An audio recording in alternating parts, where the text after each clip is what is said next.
maging magkaibigan kayo ni Isa? Problema ko nga lang, hindi ko alam kung paano ko ibabalik yung utang na loob ko sa kanya. Parang nakita ko, miss na yung family niya. Well, gusto ko yung family idea. Sige, I'll work on that. Ako na bahala. Hello, Isay? Muntik nang masagasaan yung kapatid mong si Rika. Ano?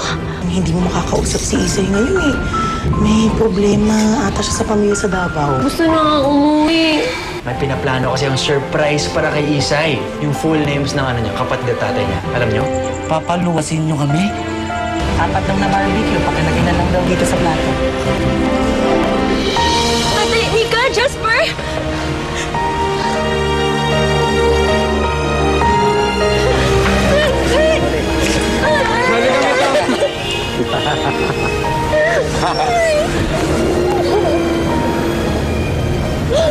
Kami na to. Ayo!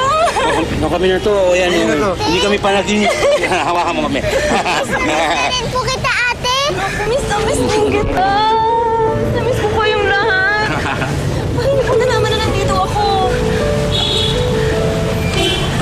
Kasi, dahil si Dean, surprise ka daw namin eh. Ayan si Dean. Salamat Ako, dadalhin ko po kayo sa compound para makapagpahinga naman kayo. Tsaka, papakilala ko sa inyo lahat ng mga kaibigan ko dito. Compound? Compound ka na rin? Opo! Sa compound? Teka, Is, ikaw muna para dito tapos sunod ka na lang, ha? Dito kayo! Sige. Mama, nilinig ka! Sige, salamat. Dito muna ako. Salamat. Salamat.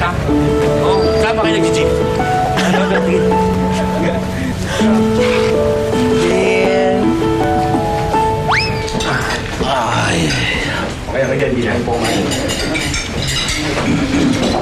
Alam mo, Tatay Tom, napakasipag ng anak ninyo. Naku, walang araw na hindi kayo namimiss. Ay naku, responsable itong anak ko. Pinalaki namin hindi tamad. Kaya kayo mga bagets, gayahin si Ate Isa nyo maging masipag sa lahat ng bagay. At masarap pa po magluto, lalo na ng inihaw. Tay Tom, sa inyo po ba nagmana si Ate Isay? Sana nga sa akin nagmana pero nagmana si Isay sa yumao kong asawa, si Lercy. Kung nabubuhay yun talagang magiging maligaya yun dahil magiging mahusay na chef ng mga inihaw ang kanyang anak na si Isay.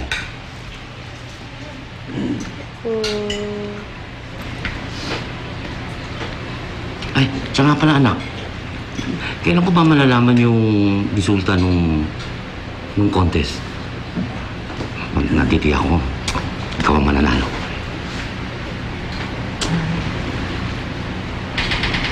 Tay, di ba po nasabi ko na po sa inyo na hindi po ako nakasali?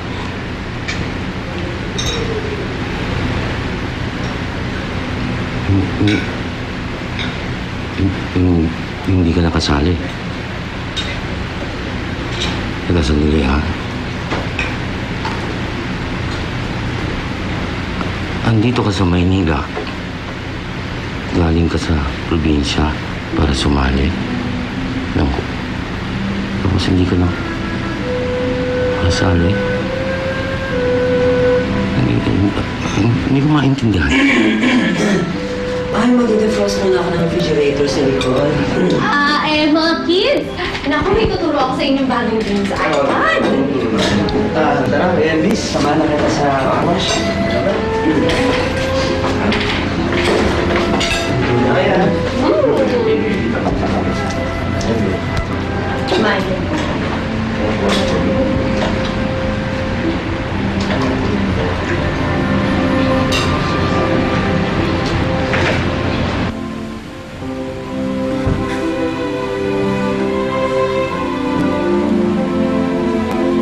Isay, meron ka bang dapat sabihin sa akin?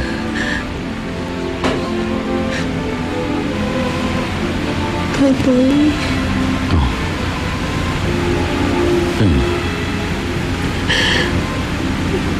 hindi po ako nakasali sa contest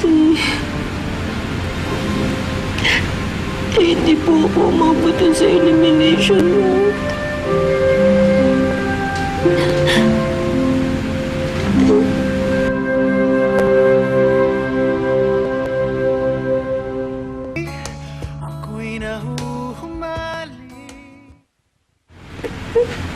Hindi ka nakasali sa contest. Alam mo, hindi ko maintindihan to.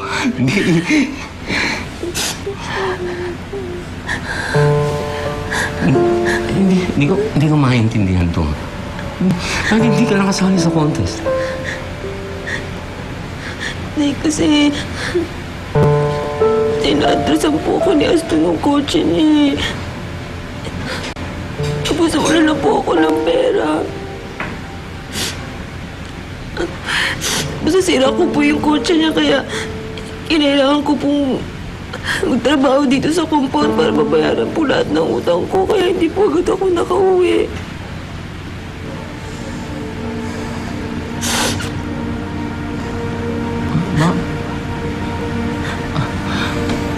Bakit ka nagsinungaling sa akin?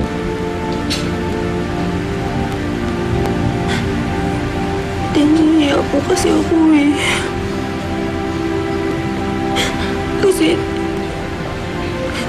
Kasi po hindi ko natupad lahat ng pangako ko sa inyo. Ano mas nakakaya? Yung magsabi ng totoo, magsinungaling ka sa akin.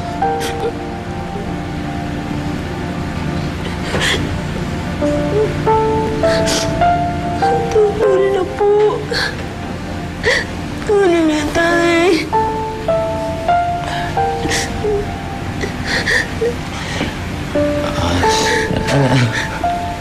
Alam mo, Isa, yung pinagmamalaki kita.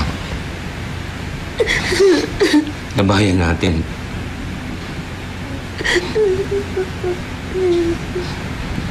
Sa buong akala ko,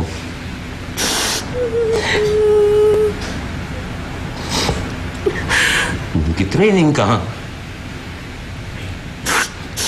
para sumali sa contest na yun, na hindi naman pala.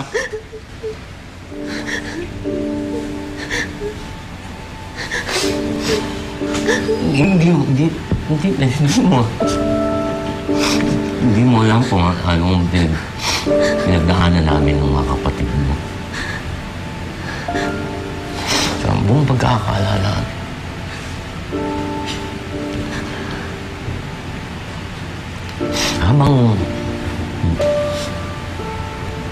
Habang naninilbihan ka sa ibang pamilya, kami naman ay halos walang matirahan dahil ang bahay natin ay narimata na. Mga kapatid mo, si Jasper, si Nika, halos na makapasok sa school.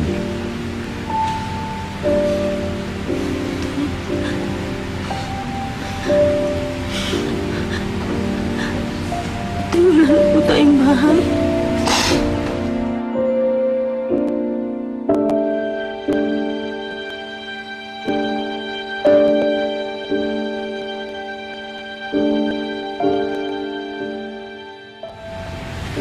Hindi namin pinapaalam sa'yo yung problemang yan dahil gusto namin mag-focus ka doon sa training mo. Para maabot mo yung pangarap mo. Tapos ganito.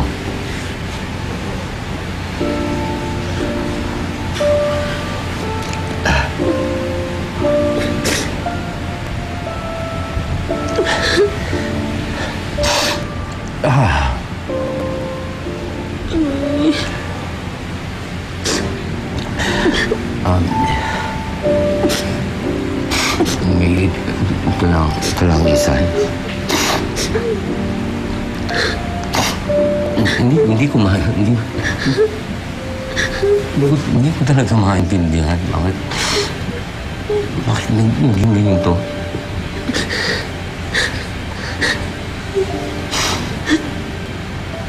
Kasi iniisip ko po, hindi niyo po ako maintindihan. Kasi po, iniisip ko lang naman po yung kapakanan ng pamilya natin.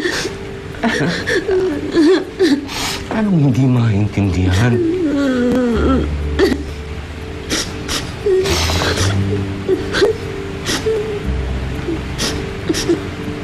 Paano hindi kita maintindihan? Anak kita. Pantay-pantay kayo sa paningin ko dahil mahal ko kayo.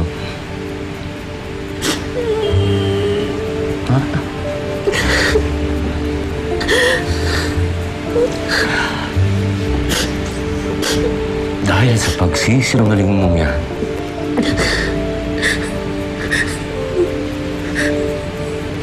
yung pangarap namin sa'yo, ng kapatid mo, si Nika. Mabuti na lang wala na ang nanay mo. Ikaw buhay ang nanay mo.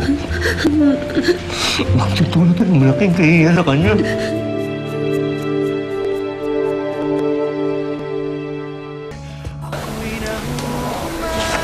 Okay na po, tas ako.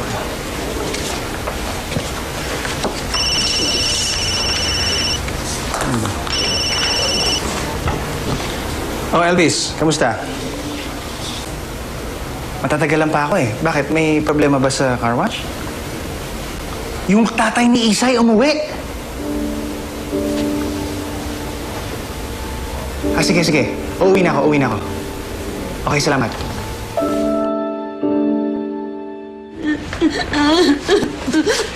Tatay ko, hindi naman sa nangingialam mo ako, no? Baka naman kailangan mong pakinggan niyo po muna yung anak ninyo. Pakinggan ko yan ako. Alam niyo lahat ng nangyayari. Ha? Alam niyo nagsisinungaling ang anak ko.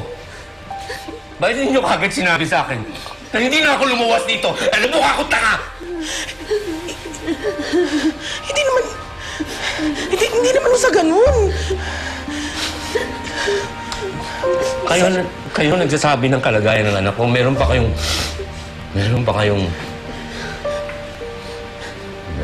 hapunang handa. Namukha lang akong tanga. Tatay Tom, hindi na...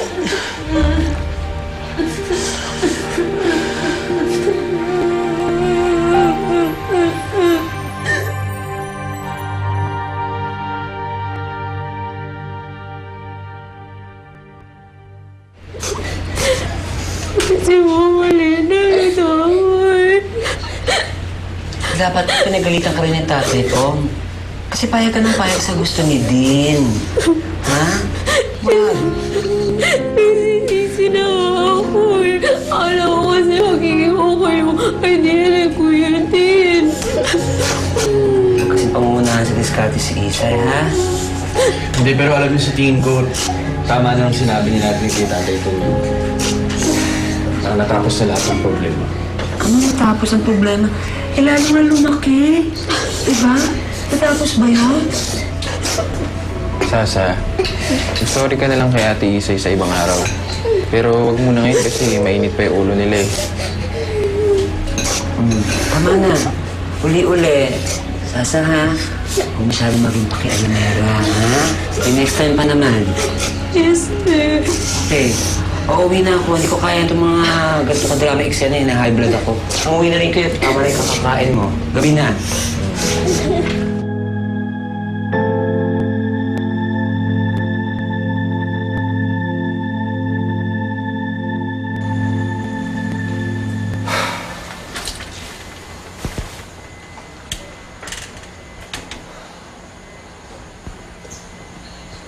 Sir, pasensya na ho. Hindi ko naman po alam na ganito yung mangyayari sa reunion nyo.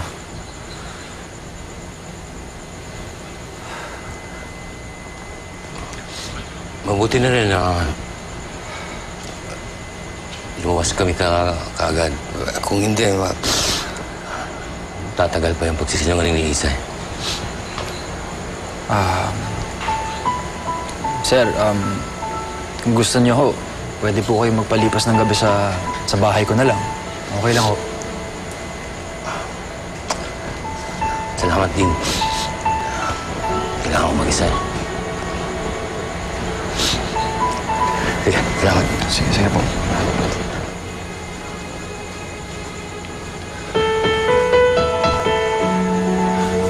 Nika, huwag ka na umiyak. Alam mo, huwag ka na umiyak, Nika.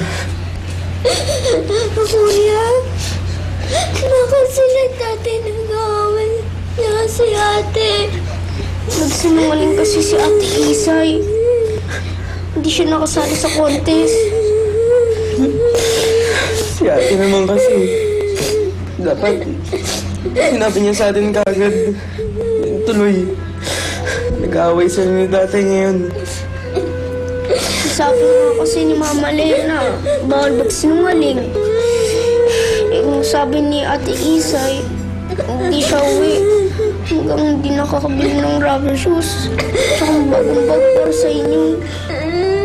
Kahit hindi nakasama sa contest.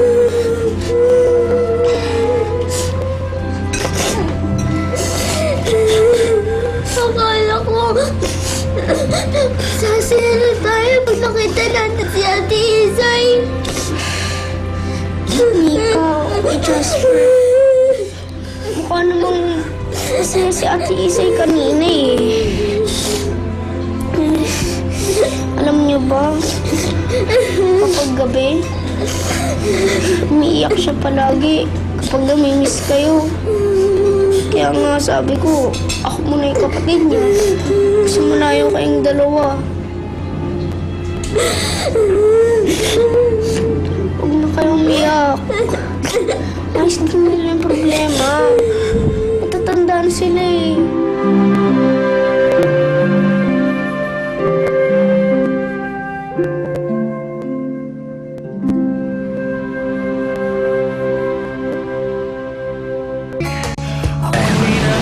Kaya natin ito sasabihin din. Oh, ayun na. Oh, boss, buti dumating ka na. Ano ba nangyari? Ba't dumating yung tatay ni Isay? Sir, nagulat na lang ako. Nakatayo doon kanina si Boy pa nga. Kasama niya yung mag-aama. Ayun, kuya. Nagkabulgaran na sampang. Galit na galit si Tati Tom. Sige, uwi muna ako. Sige, boss. Ay. Ala? Uy, mga kiddos. Ano nangyari dito? Parang mga basang sisiw yan, dalawang yan. Nakatulog na po sila eh. Napagod po siguro sa pagsakay ng airplane. Mukha nga, hapo-hapo, oh. Shh, Jasper. Nika. Nika. Bakit? Gising kayo. Baka makagat kayo ng lamok na naka-high heels, madengue pa kayo. Sumama kayo sa bahay, may screen doon. Kaya na, hindi na kayo. Budan, sumama ka na rin sa akin, matulog ka sa bahay. Ako nang bahala mag-explain sa mami mong laging busy. Diba? Makapuyat ka, parang wala kang klase bukas. Madandahan. Kayo, umuwi na rin kayo.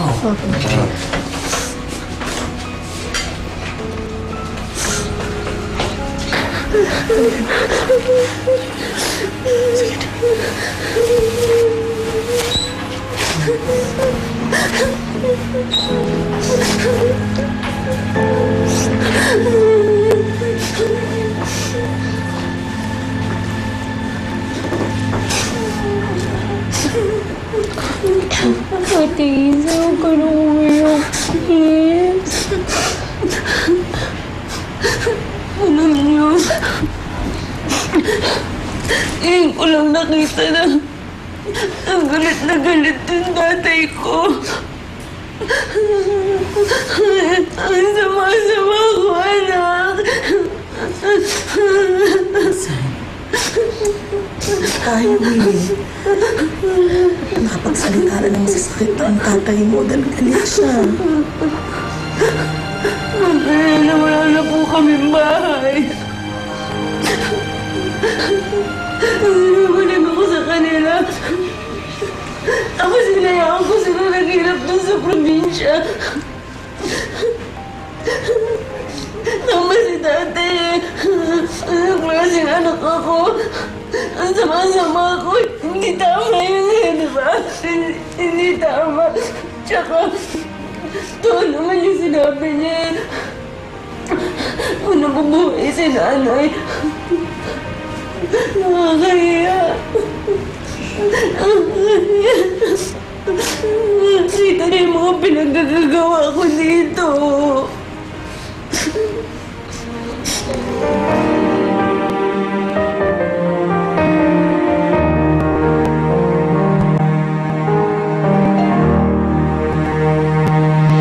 Hindi ba dapat masaya ka? Dahil yung relasyon ninyo ng daddy mo, gano'n na rin yung relasyon namin ng tatay ko. Nasaktan mo si Isay. All I wanted, gusto ko lang ipakita sa'yo kung gaano kang espesyal sa akin. Makikialam siya sa pamilya ko. Ang dami-dami niya sinasabi sa mga magulang ko, okay lang. Tapos ako gusto ko lang sa tulungan. Ayaw niya. Mali na agad. Ako po si Aston. Ako po yung may-ari ng compound. Alam mo, Aston, hindi ko pinalaki yung anak ko na tumira sa isang bubong na kasama isang lalaking hindi niya kilala. Kung gusto mo magkabati tayo, sabay-sabay tayo uwi sa Davao.